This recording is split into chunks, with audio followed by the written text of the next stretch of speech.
Alors bonjour Monsieur Buty et bienvenue dans notre tout nouveau studio. Bonjour. J'espère que vous allez bien. Mais tout va très bien. Merci de m'accueillir. Alors première question, qu'est-ce qui a fait que vous avez voulu faire prof? Alors, c'est un long processus. Comme beaucoup d'enfants, j'ai d'abord voulu faire le métier de mes parents. Donc, comme ils sont les deux vétérinaires, je m'étais d'abord intéressé à ça. J'apprécie beaucoup les animaux.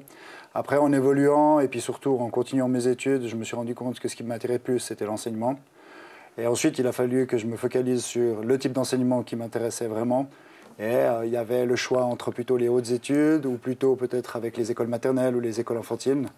Et c'est vrai que ce qui se trouvait juste au milieu, ça me permettait d'associer un niveau quand même de complexité dans les branches que j'allais enseigner et puis avoir quand même une relation avec mes élèves qui était assez intéressante. Donc c'est pour ça que je me suis plutôt tourné vers l'enseignement ou au cycle d'orientation.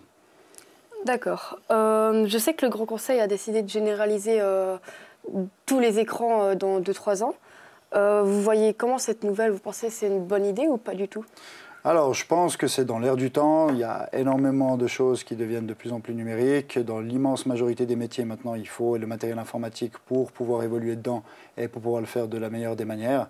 Donc, du coup, c'est aussi le rôle de l'école d'apprendre aux élèves à pouvoir évoluer ensuite dans un monde professionnel. Donc, je pense que c'est quelque chose qui est, même si on ne l'aime pas, est quand même obligatoire. Après, moi, de mon propre avis, je dirais que si c'est vraiment tout qui est numérisé et vraiment tout qui est généralisé, ça poserait quand même quelques problèmes au niveau, que ce soit physiologique ou même aussi psychologique, d'être constamment soumis sous des écrans. Il faudrait quand même garder une certaine part où justement, ce n'est pas avec des écrans, mais ce serait plutôt avec du matériel ou plutôt avec un mode d'enseignement comme on l'a actuellement. Donc vous pensez que certains cours, ça serait avec écran et d'autres sans écran? Oui, pas forcément des cours en entier, mais des parties de cours qui pourraient être sans problème avec les écrans, et puis d'autres, moi typiquement qui enseigne les sciences, quand même une grande partie des travaux pratiques se font justement avec de la pratique, donc là ce serait sans écran.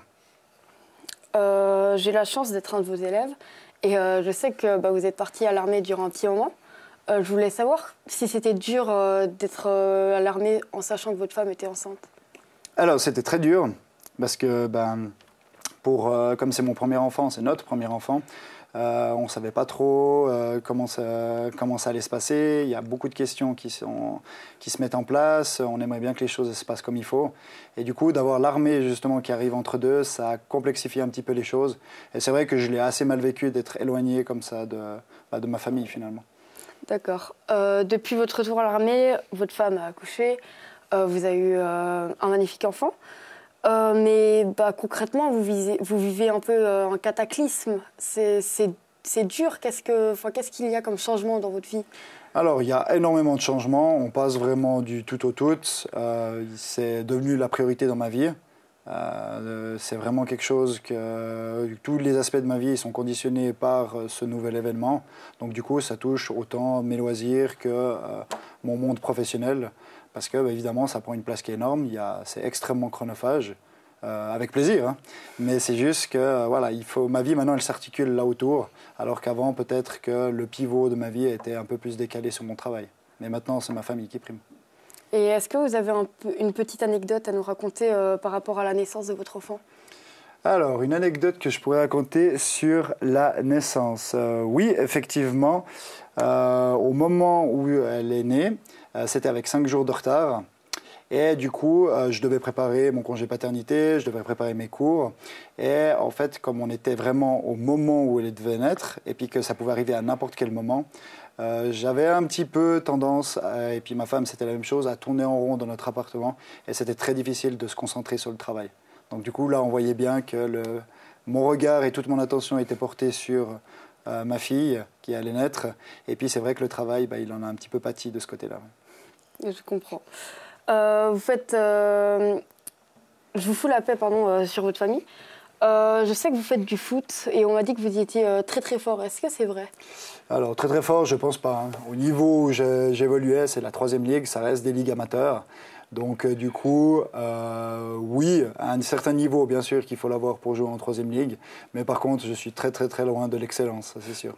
Moi, je le faisais par plaisir. Et puis du coup aussi, dès qu'il y a les moments aussi que c'est par plaisir, ça montre aussi que les compétences, elles sont très très éloignées de celles du monde professionnel. D'accord. Vous êtes plus team Messi ou team Ronaldo? J'ai assez peu d'affection en fait pour ces deux joueurs. En plus déjà le poste qu'ils occupent, ils sont attaquants et moi je suis gardien. Donc du coup, si je dois citer des joueurs que je préfère, ce serait plutôt à un autre poste. Donc ça serait qui par exemple votre joueur préféré? Alors maintenant il a pris sa retraite, mais à l'époque mon idole, ma vraie idole, puis celui qui m'a donné envie de devenir gardien, c'était Petr Cech. Mais voilà, ça remonte un petit peu en arrière, peut-être que ça te dit rien du tout. Mais voilà, c'était le gardien du Chelsea et puis c'était vraiment pour moi le meilleur gardien de son époque. Et du coup, pour moi, c'est toujours resté le meilleur. Le mondial au Qatar, vous en pensez quoi? Vous pensez que c'est une bonne idée de le faire dans un pays comme le Qatar ou pas du tout? Alors, sans rentrer non plus dans des considérations géopolitiques, pour moi, ça me pose un très gros problème d'avoir un tel événement qui soit organisé dans un pays qui n'a pas vraiment de tradition au niveau du foot. Les conditions climatiques sont très compliquées là-bas, ça demande beaucoup d'investissement, ça consomme énormément d'énergie. Donc c'est vrai que ça laisse poser quand même pas mal de questions pour quelles raisons ce pays-là a été choisi plutôt qu'un autre. Donc du coup, c'est un petit peu compliqué. J'avoue avoir été un peu déçu quand j'ai su à quel endroit ça allait se dérouler. Et je pense ne pas être le seul. Suisse-Brésil, vous pensez que c'est qui gagne? Je pense quand même que ce sera le Brésil. Même si c'est vrai que depuis le moment où je suis l'équipe de Suisse, il y a une progression énorme qui a été faite. Et puis ça s'est vu au dernier Euro lorsqu'ils ont battu la France. Donc du coup, je pense quand même qu'on est déjà sur un autre niveau avec le Brésil. Donc je pense quand même que c'est le Brésil qui gagne. Vous pensez que la Suisse pourrait potentiellement gagner une fois l'Euro ou la Coupe du Monde?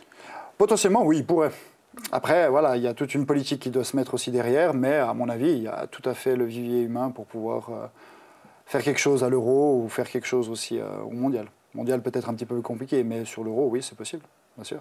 Maintenant, question un peu plus sérieuse. On a vécu le Covid et maintenant il y a la guerre en Ukraine.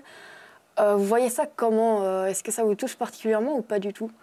Alors, moi, ça me touche particulièrement à titre personnel parce que c'est des événements qui ont des conséquences directes sur nous. Le Covid, il n'y a même pas besoin de revenir dessus, à quel point ça nous a touchés.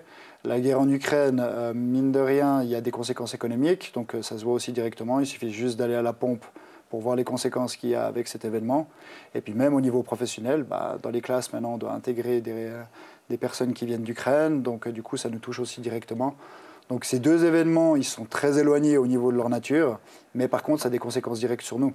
Donc du coup, que ce soit à titre personnel ou dans le professionnel ou même dans la partie familiale, ça touche bien sûr énormément. D'accord. Et vous pensez que ça risque d'être difficile pour les enfants d'être élevés en sachant qu'il s'est passé ça? Moi, je pense que ce serait très compliqué parce qu'il y a un attachement quand même à son pays, il y a un attachement, pas forcément au niveau patriotique, mais simplement c'est l'endroit où on est né, c'est l'endroit où on a nos amis, notre famille. Et puis de devoir tout quitter, c'est un cataclysme dans une vie. C'est comme si on devait tout recommencer à zéro. Il suffit juste d'essayer de s'imaginer, toi ou moi, qui devons partir dans un autre pays pour vivre, où on ne parle pas la même langue, où on ne connaît personne. C'est rude. Ce qui définit même notre vie et puis ce qui la régule, c'est les activités qu'on a à côté, mais ça veut dire que ça fait plusieurs années qu'on est sur place. C'est les amis et la famille qu'on a sur place aussi. Et du coup, ça veut dire que ça fait plusieurs années qu'on vit sur place. Tout est conditionné en fait par le temps qu'on a passé à un endroit. D'accord. Il y a beaucoup de réfugiés qui arrivent ces temps en Suisse. J'avais envie de vous demander, est-ce que vous serez prêt à en accueillir potentiellement un ou plusieurs? Alors, si j'avais la possibilité de le faire, évidemment, il faudrait qu'on en discute parce que c'est quand même quelque chose de lourd, c'est quand même quelque chose qui est très sérieux. Si j'avais la possibilité de le faire, moi, je ne verrais pas d'objection particulière pour ça. Surtout que c'est des familles qui sont en détresse, c'est beaucoup des femmes et des enfants. Donc c'est vrai que d'ouvrir ma porte, si j'ai aussi la possibilité de le faire, pour moi, ça poserait aucun problème. Évidemment, après, il faudrait que ce soit aussi limité dans le temps, autant pour eux que pour nous, pour éviter justement d'avoir une situation qui pourrait devenir problématique par la suite. Donc si vous devriez élever votre fille plus un réfugié, ça ne vous poserait aucun problème? Alors, je ne pense pas que ça poserait aucun problème. Il y aurait beaucoup de difficultés qui se mettraient en place, comme je l'ai dit avant avec la difficulté de la langue. Il y aurait beaucoup d'adaptations aussi à faire, mais c'est vrai que ces difficultés ne me font pas dire un non catégorique. Donc évidemment, ce serait très dur, et puis vu que je ne suis pas concerné, c'est facile pour moi de dire oui, je pourrais les accueillir, mais je ne me verrais pas dire un non catégorique. Il faudrait bien sûr négocier, il faudrait bien sûr voir comment on pourrait disposer ça pour que ça se passe de la meilleure des manières, mais pour moi, ce ne serait pas un non catégorique. je serais prêt à le faire, oui. Ok. J'ai appris que vous vous êtes présenté dans la commune de votre village glanois. Tout à fait. Donc vous pensez plus ou moins à quoi comme plan pour potentiellement changer votre village ou améliorer certaines choses? Alors, pour ces élections, c'est vrai que ce qui me portait vraiment à cœur, puis c'est la raison pour laquelle on a déménagé dans cette commune, c'est qu'ils ont un vivier qui est très intéressant, surtout au niveau de la scolarité. Donc si on a choisi aussi cet endroit, c'est parce qu'on savait que c'était un cadre qui était bon pour l'avenir de notre fille. Il y a beaucoup de verdure autour, les écoles sont très performantes. Donc c'est vrai que j'aurais voulu y apporter ma contribution avec justement mes compétences d'enseignant pour faire en sorte que ce niveau il reste le plus élevé possible. Donc vraiment que ce soit un endroit qui soit agréable pour les familles. Ce qui fait finalement pour moi la vie d'une commune, c'est que le fait que des familles viennent s'y installer et puis que des familles souhaitent y rester surtout. D'accord. Je ne sais pas si vous connaissez Martin Luther King. Mais une fois, il a dit une phrase qui a marqué un peu le monde. C'était « I have a dream ». Pardon. Donc, pour vous, ça serait quoi votre rêve? Mon rêve. Alors, mon rêve, ce serait que je puisse m'installer dans le lieu de vie dont j'ai toujours rêvé. C'est un rêve que je partage avec ma femme. Donc, nous, ce qu'on aimerait, c'est de pouvoir parcourir le monde. On aimerait faire un tour du monde complet. Et dès le moment donné où on reviendrait, d'avoir un endroit où on puisse s'établir puis que ce soit un cadre de vie qui nous plaise pour de longues années. Donc avoir une belle maison avec un grand espace vert où je pourrais élever mes enfants et puis pouvoir partager leurs années de vie avec suffisamment d'espace autour pour qu'on puisse laisser parler notre créativité. Et si vous devriez avoir un rêve au niveau de l'école, ça serait lequel? Alors, si je pouvais avoir un rêve au niveau de l'école, ça c'est quelque chose que j'aimerais mettre en place à partir de l'année prochaine. Ce que j'aimerais avoir, c'est un endroit où on pourrait se rencontrer avec les élèves et aussi les enseignants, et puis que ce soit un endroit où on puisse faire de la recherche, construire, que ce soit des fours solaires, que ce soit des machines ou bien autres, notamment avec des aspects de récupération, et que ce local-là nous permettrait de pouvoir justement améliorer nos techniques, pouvoir justement développer ce type de projet. Que ce soit pour les 9H, les 10H, les 11H, ou que ce soit aussi pour les enseignants. Ça, ce serait mon rêve, de pouvoir gérer un local comme celui-là. C'est clair que ça serait une bonne idée. Alors, merci, Monsieur Buty, d'être venu et d'avoir répondu à mes questions. Et bonnes vacances à vous. Merci beaucoup. Bonnes vacances à toi aussi. Merci.